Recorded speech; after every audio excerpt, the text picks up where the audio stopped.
చేయాలని పెట్టారు. 2019 వచ్చిన తర్వాత దాన్ని సవరణ చేసి వ్యక్తుల మీద కూడా పెట్టొచ్చు, లాయర్ల మీద పెట్టొచ్చు, విలేకరుల మీద పెట్టొచ్చు, విద్యార్థుల మీద పెట్టొచ్చు, ఎవరినైనా సరే ఉగ్రవాదాన్ని ముద్ర వేసి పెట్టొచ్చు. దీనికి మామూలుగా ఐపీసీ సెక్షన్లో అరెస్ట్ చేస్తే 60 రోజుల్లో ఛార్జ్ షీట్ పెట్టాలి. దీనికి 60 రోజులు టైం లేదు, 180 రోజులు అంటే 6 నెలలు. 6 నెలలు నీకు బెయిల్ వేసుకోవడానికి అవకాశం లేదు. 6 నెలల దాకా ఛార్జ్ షీట్ పెట్టాలి. ఛార్జ్ షీట్ పెట్టకపోతే బెయిల్ రాదు. అది ప్రమాదం. 6 నెలల తర్వాత ఎప్పుడు వస్తుందో కూడా తెలియదు, వస్తుందో లేదో కూడా తెలియదు. ఆ చట్టం అలా నిర్మించారు. ఆ చట్టాన్ని ఉంది.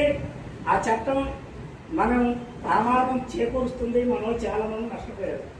దేవి గారు చెప్పారు, ఎంతో ఉన్న ఉదాహరణలు జమ్మూ కాశ్మీర్ నుంచి కన్యాకుమారి దాకా అనేక ఉదాహరణలు చెప్పాను. చెప్తే ఏం చేస్తున్నాం మనం?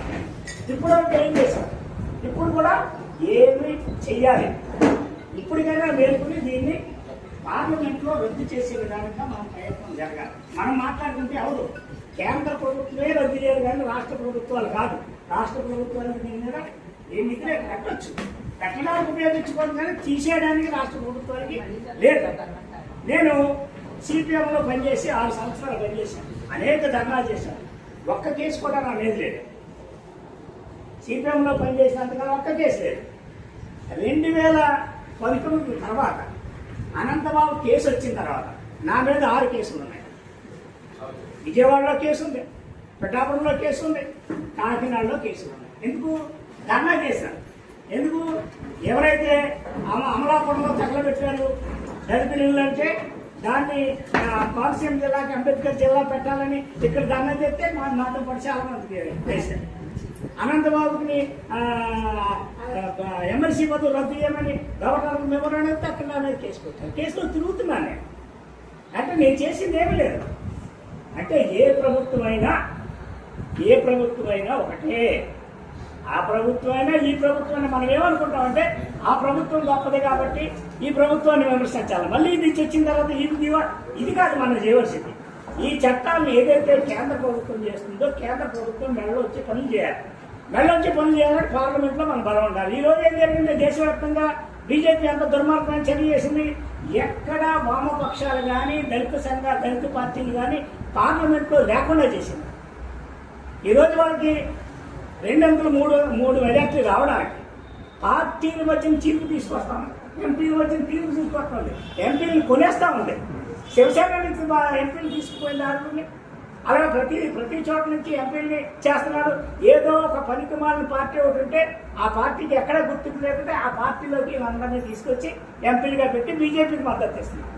రేపు వర్షాకాలం ఇప్పుడు సమావేశాలు జరుగుతుంటాయి. ఈ సమావేశాల్లో వాళ్ళకి కావాల్సిన బిల్లులన్నీ పెట్టుకోవడానికి ఈ విధంగా మద్దతు కూడగలుగుతున్నారు. మనం ఏం చేస్తున్నాం? మనం నష్టపోతున్నటువంటి ఎవరైతే వామపక్షాలు ఉన్నాయో దళిత సంఘాలు ఉన్నాయో ఈ పార్టీకి చెందిన వాళ్ళు ఎవరు కూడా ఐకమత్యంగా లేరు. ఐకమత్యం లేదు మన దగ్గర. మనం విడివిడిగా ఉన్నాం కాబట్టి అమిత్ షా ఈరోజు 22 రాష్ట్రాల్లో ఉన్నాడు. 22 రాష్ట్రాలు, 2 కేంద్ర పాలిత ప్రాంతాల్లో బీజేపీ ఉంది. ఒక్క 2 సీట్లే ఉంటాయి. ఎప్పుడు 2019 2014 ముందు 2 సీట్లే బీజేపీకి. ఈరోజు 203 మొదటి సాధించడానికి, ప్రతి రాష్ట్రాన్ని ఆక్రమించడానికి మీరు తెలంగాణలో ఆక్రమించవచ్చు, కర్ణాటకలో ఆక్రమించవచ్చు, తర్వాత ఆంధ్రప్రదేశ్ను కూడా ఆక్రమించవచ్చు. బీజేపీ అంతా దుష్ట పరిపాలనలు. నిజంగా ఈరోజు ఉన్నది కూటమి ప్రభుత్వం కాదు, బీజేపీ ప్రభుత్వమే. బీజేపీకే వీరు అడ్డకాలతో ఉన్నారు. అంటే ఆంధ్రప్రదేశ్ కూడా బీజేపీలో ఎక్కడో ఉంది కదా. ఇంకెక్కడున్నా మనం ప్రజాస్వామ్యవాదం ఎక్కడున్నా? కాంగ్రెస్ ఎక్కడుంది? మిగతా మిత్రపక్షాలన్నీ ఎక్కడున్నాయి? ఎక్కడా లేనప్పుడు మనం ఏ విధంగా దాన్ని పార్లమెంట్లో అడ్డుకోగలుగుతాం? పార్లమెంట్లో అడ్డుకోగలగాలంటే ఖచ్చితంగా మనం ప్రజల చైతన్యోత్సవం చేయాలి. బీజేపీ యొక్క దుర్మార్గాన్ని ఎండగట్టగలగాలి. బీజేపీ ఏదైతే చేస్తుందో చాపుతుందో నిధులకి అందరినీ అణచివేస్తా ఉందో దాన్ని ప్రజలకు చెప్పాలి. అంతేగాని మనం ఏదో మైపు వచ్చింది కదా. ఈరోజు చాలా దుర్మార్గమైన ప్రయత్నాలు జరుగుతాయి. ఇంతకుముందు టీవీ ఛానల్ ఉండేవి కాదు, రేడియో ఉండేది. రేడియోలో వార్తలు చూసుకోండి. తర్వాత టీవీ ఛానల్ వచ్చింది. టీవీ ఛానల్లో కొంతవరకే వార్తలు వచ్చి దూరదర్శన్లో. తర్వాత అన్ని ఛానళ్ళు ఎప్పుడైతే వార్తలు పరిస్థితి తెలిసి వచ్చింది. తెలిసిన తర్వాత దాని నుంచి ఈరోజు సోషల్ మీడియా వచ్చింది. సోషల్ మీడియా వచ్చిన తర్వాత ఎన్ని లైక్లు వస్తున్నాయి, ఎన్ని మాకు సబ్స్క్రిప్షన్లు వస్తున్నాయి, నాకు ఎంత డబ్బు వస్తుంది. దీనికోసం నేను ఏం మాట్లాడితే నాకు ఎక్కువ లైక్లు వస్తాయి. ఈరోజు పెట్టాలని ప్రసాద్ 10 మందిని పెడితే 10 మంది లైక్, 20 మంది లైక్ చేస్తున్నారు. నేను మామూలుగా కాదు మన ప్రజలను చైతన్యం చేయాలా అని ఒక వీడియో పెడితే నాకు ఎవరు లైక్ చేయరు. అంటే ఎవరైతే చప్పట్లు పడుతున్నారో మీటింగ్ పెట్టినారు, ఎవరైతే లైక్లు చేస్తున్నారో ఇదే సంస్కృతి అనుకునే ప్రమాదం ఈ రోజు. అందుకే తిట్లు మంది పెట్టినారు, అందుకే ఇష్టం వచ్చినట్టు మాట్లాడుతున్నాం. స్థాయి అండి, మనం ఎంతవరకు మాట్లాడాలి, మనం చైతన్యం కలిగించేలా ఉండాలి. కానీ మన మాటలు ఎక్కడ వ్యక్తిని ఆలోచింపజేసే విధంగా ఉండాలి, మన ప్రవర్తన ఆ విధంగా ఉండాలి. ఆ విధంగా ప్రజలను చైతన్యం చేసిన పని మొదలు పోయి ఎవడు ఎంత గట్టిగా మాట్లాడితే వాడే హీరో, ఎవడు ఎన్ని బూతులు తిడితే ఆడే హీరో అనే సోషల్ మీడియా ప్రభావం వచ్చేసింది. దీన్ని కూడా మనం అరికట్టవలసిన ఉంది. ఇప్పుడు రావణగీత అవసరం ఉంది అతనికి, అతను వచ్చాడు. అక్కడ ఏం చేయాలా, దళితులకు కూడా దళితులు క్రైస్తవ మతంలో తీసుకుంటే వారిని కూడా ఎస్సీ కేటగిరీలో పెట్టాలని వచ్చింది. ఎందుకు పెట్టలేదు? ఆర్టికల్ 25 ఏం చెప్తుంది? భారత రాజ్యాంగం 1950 26 నామోదించిన తర్వాత ఆర్టికల్ 25 ఏం చెప్తుంది? ప్రతి మనిషికి తనకు నచ్చిన మతంలో స్వీకరించవచ్చు, ఆచరించవచ్చు, దానిలో ప్రవేశించవచ్చు, దాన్ని ప్రకటించుకోవచ్చు అని కూడా ఆర్టికల్ 25 ఉంది. మరి అదే 1950 ఆగస్టు 10వ తారీఖు వచ్చేటప్పటికి ఎందుకు తీసుకొచ్చారు ప్రెసిడెంట్ ఆర్డర్ ఎందుకు తీసుకొచ్చారంటే బాబాసాహెబ్ అంబేద్కర్ 1935లో ఓ మీటింగ్లో మాట్లాడుతూ, నేను నా పుట్టుక నా చేతిలో లేదు, నా చావు నా చేతిలో ఉంది, నేను చనిపోయినప్పుడు హిందూగా చావనని చెప్పాడు. హిందూగా చావనంటే ఏదో మతంలో మారుతాడని అందరూ కూడా మా మతంలోనండి ఆహ్వానించారు. అనేకమైన రైతులు ప్రకటించారు, ఆయనకి సౌకర్యాలు కల్పిస్తా అన్నాడు. కానీ ఆయన ఎక్కడ కూడా స్టడీ చేస్తా కూర్చున్నాడు. 56 చనిపోయే ముందు ఆయన బౌద్ధ మతాన్ని స్వీకరించారు. బౌద్ధ మతాన్ని క్రైస్తవ మతాన్ని స్వీకరించి ఎందుకు స్వీకరించలేదు? ఇదంతా విదేశీ మతం అనుకున్నాడు ఆయన. మన ముసల్మాన్లు ఎందుకు తీసుకోలేదు? భారతదేశం మతం కాదు అనుకున్నాడు. సరే, మరి బౌద్ధం ఎందుకు అనుకున్నాడు? బౌద్ధంలో మతం లేదు, ఇది ధర్మం మాత్రమే ఉంది, ఇది పురాతనంగా భారతదేశంలో ఉంది, భారతదేశ సౌభాగ్యానికి ఇది ఏమీ భంగం కాదనుకుని దాంట్లో ఆయన ప్రవేశించాడు. ఈయన ప్రవేశిస్తాడని అప్పుడే గమనించినట్టు, ఏదో మతంలోకి వెళ్ళిపోతాడని, ఏ క్రిస్టియన్లోకి వెళ్ళిపోతాడని, లేకపోతే అప్పుడు సాయిబులు వీళ్ళందరూ కలిసి ఈయన్ని ఏదైతే బెంగాల్ నుంచి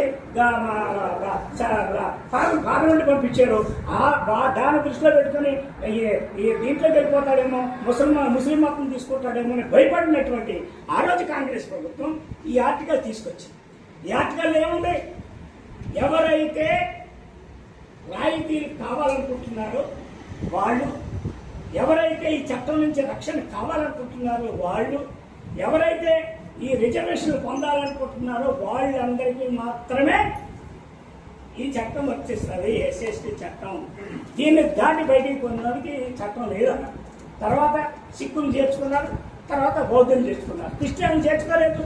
అధిక శాతంలో ఉన్న క్రిస్టియన్లు మేము కూడా దాంట్లో అర్హులు కావాలని ఏ పాస్టర్ ఫైటింగ్ చేయలేదు, ఏ దళితులు ఏ క్రిస్టియన్ సంస్థలు బయటకు వచ్చిన నినాదాలు చేయలేదు. మీరు ఎదుగుతున్నారు, పార్లమెంట్ లో మాట్లాడాలి, మమ్మల్ని కూడా కలపాలని ఒక్కరైనా మాట్లాడారా? మాట్లాడకపోవడానికి కారణం ఈ క్రైస్తవ మతాన్ని కూడా అగ్రవర్ణాల చేతుల్లో ఉంది కాబట్టి. ఈ పెద్ద పెద్ద పాస్టర్లందరూ అగ్రవర్ణాలండి. చిన్న ఎవరైతే దళితులుగా ఉన్న పాస్టర్లందరూ ఈరోజు 5 రూపాయలు 10 రూపాయలు చందా కోసం ప్రార్థన చేస్తున్నవాళ్ళే. అత్యధిక భాగం ధనవంతులైన వాళ్ళందరూ అగ్ర కులస్తులు ఉంటారు పాస్టర్లు. అందుకనే వాళ్ళకి అవసరం లేదు, వాళ్ళని మతం నుంచి ఆ మతంలో పంపించక్కర్లేదు. ఎందుకంటే ఎప్పుడు నా సంఘంలో ఉన్న కోరుకుంటున్నాడు కాబట్టి పాస్టర్ మన సపోర్ట్ చేసింది. ఈరోజు ఎవరు మాట్లాడుతున్నాం? రాజకీయ పక్షాలు మాట్లాడుతున్నారు, సిపిఐ మాట్లాడుతుంది, సిపిఎం మాట్లాడుతుంది, ఉన్న పార్టీలు మాట్లాడుతున్నాయి. క్రైస్తవ మతం తీసుకున్న దళితుడికి వాళ్ళ యొక్క సామాజిక వివక్ష పోవటం లేదు, వాళ్ళు ఇంకా వివక్ష గురవుతున్నారు. వాళ్ళకు కూడా ఇవ్వండి, ఎవరు మాట్లాడుతున్నారు? ఇది ఎక్కడ చేయాలి చట్టం? దాంట్లోనే ఇచ్చాడు ఆర్టికల్లో. దీన్ని ఏ కోర్టు కానీ సుప్రీంకోర్టుతో సహా మార్చలేవు, ఏ రాష్ట్ర ప్రభుత్వం కానీ దీన్ని మార్చలేదు. ఎవరు మార్చగలరు? పార్లమెంట్ లో మాత్రమే అమెండ్మెంట్ చేస్తే మారుస్తారన్న. పార్లమెంట్ మీద మనం ఫైట్ చేయాలి. పార్లమెంట్ లో మనకి దళిత క్రైస్తవ మతం తీసుకున్న దళితులకు కూడా మీ రిజర్వేషన్ కలపాలని మన పార్లమెంట్లో మాట్లాడాలి. ఉపా చట్టం గురించి మన పార్లమెంట్లో మాట్లాడే విధంగా చైతన్యవంతులు చేయాలి. అంతేగాని నన్ను నువ్వు తిట్టుకుంటే ఈ సమాజం ఎప్పటికీ మార్పు రాదు. ప్రతి ఒక్కరు ప్రశ్నించవలసిందే. ఆ ప్రశ్న అవతల వ్యక్తి గౌరవానికి కానీ అవతల వ్యక్తి యొక్క మనస్సుకి కానీ గాయం కలగొందనే విధంగా మాట్లాడాలి. మీ నాన్నగారు ఉన్నారా అంటే అందంగా ఉంటుంది. మీ అమ్మ మొగుడు ఉన్నాడా అంటే అది సరళంగా ఉంటుంది. రెండు ఒకటే. మీ నాన్న ఉన్నారా అనే బాధే. అందు గురించి మనం ఎప్పటికైనా సరే ఈ యువ చట్టాన్ని ఖచ్చితంగా మార్చాలంటే కేంద్రం మీద ఒత్తిడి చేయాలి. కేంద్రం మీద ఒత్తిడి చేయాలంటే ఇది సంఘటనగా రాష్ట్ర వ్యాప్తంగా దేశవ్యాప్తంగా ముఖ్యంగా మొదలైనప్పుడే ఈ ఉప చట్టాన్ని చేస్తాం. రావణ మీద పెట్టేశారు. మన ఉపసంహరించుకొని ఎంత బొంగిసించుకున్నా ఉపసంహరించారు. సాయిబాబా గారు రావణ కంటే గొప్పవాడు సాయిబాబా గారు. సాయిబాబా గారు ప్రొఫెసర్. ఆయన్ని విడుదల చేయండి. ఆయన పనులన్నీ చేసుకొని ఎన్నో ఉద్యమాలు చేశాం. చేశారా? చేయలేదు. అందుకే మనం ఏం చేస్తామంటే ఈ రోజు రావణ్ణి మనం ఏదో రావణ కూడా ఏం మంచిదేం కాదు. ఆయన మాట్లాడే మాటలు కూడా ఆయన మాట్లాడాడు. కానీ ఊహా చట్టం ప్రకారం ఎవరి మీద కట్టచ్చు. రేపు నా మీద కూడా కట్టచ్చు, మీరు కూడా పెట్టచ్చు. ఎవరైతే మన భాష బాగాలేదంటున్నారో ఈ రోజు నేను అన్పార్లమెంటరీ లాంగ్వేజ్ పెడితే నా మీద కూడా పెట్టచ్చు. అందు గురించి మాట్లాడేటప్పుడు అన్పార్లమెంటరీ లాంగ్వేజ్ మాట్లాడకూడదు. ప్రభుత్వాన్ని ఖచ్చితంగా సత్యమస్తలు విమర్శించాలి.